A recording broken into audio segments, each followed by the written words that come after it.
Si Luistro, sinugod, pinagtawanan, matapos sabing suportado ng taga Batangas ang impeachment process laban kay VP Sara Duterte.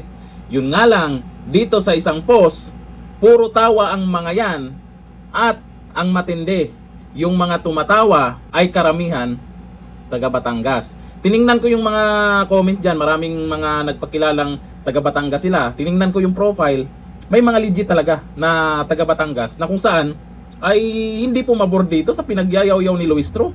Nakanganga.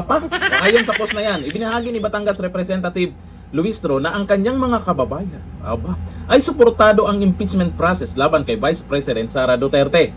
Sinabi ito ni Luistro sa isang press conference kung saan ay tinanong siya kung aprobado ba ng kanyang mga distrito ang investigasyon sa mga akusasyon laban sa bise. Matandaang si Luistro ang namumuno sa House Committee on Justice na umahawak ng investigasyon sa impeachment complaint laban kay Duterte.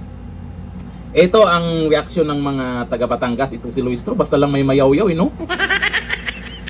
Buti na lang hindi bumula laway niya dyan. O ayon dito ka sa mga nagpakilalang taga Batangas ha. Sabi ni Dex Aligay, taga Batangas ako, isa lang masasabi ko, ikaw ay ulaga. Ulaga? Di ko gets kung ano yung ibig sabihin niya sa ulaga. Sabi ni Ids Pamarin, taga Batangas din po ako, kaso di kita kilala. Talaga? Sabi ni Isa Monteroldan, ewan ko sa'yo, basta matino kami dito sa unang distrito. Malamang, taga Batangas din to. Mukhang daming kumontra dyan sa'yo, Luistro. Kasi ako din mismo, may mga kakilala din po akong mga taga Batangas. Hindi naman sila suportado dyan. Ang inaabangan pa nga nila ay yung tungkol sa flood control, kumusta na daw. Ay magkakaroon pa ba ng investigasyon dyan sa Senado? Malabo yan. Hanggat sila yung nakaupo dyan, malabo yan. Ito sabi ni Mark Lester Matriano, dahil kay speaker may baha. Ito sabi ni Monterrey, tagalipa ako, dini sa Batangas, pero ako'y surang-sura sa'yo. Ito yung mga salita talaga nila na surang-sura sa'yo. Taga Batangas to, taga dini sa Batangas, sabi ni Monterrey. Sabi ni Marjan Natividad, sinusuka ka na daw ng taga Batangas. Sa mga nagko-comment kasi halos karamihan yan, tapos may tinitingnan akong mga profile, Batangas din naman yung mga address nila. Ito sabi ni Gurami Gaming, taga Batangas ako pero number 1 against ako sa'yo. Lumalabas ngayon, kasinungalingan yan, pinagyayaw-yaw mo, Luistro.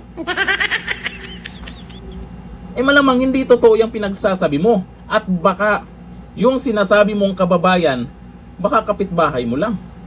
Ang laki ng Batangas na iyong nasasakupan. Baka yung nabanggit mong pabor sa impeachment, yung mga katsismisan mo dyan, katabing bahay, or mga nakakausap mo dyan. Pero yung sinasabi mong taga Batangas ay malabo sa sabaw ng pusit yan, Luistro. Kasi yung impeachment trial na yan ay wala namang mga sinasabi nyong mabigat na ebidensya, pakpak ganon. Wala Pinagtatawanan nga yung witness nyo At malamang may mga taga Batangas niyan na tawang-tawa din sa ginagawa nyo dyan sa impeachment trial. Dito pa lang tingnan mo yung mga tumatawa. Mga nagko-comment, nakakahiya ka na.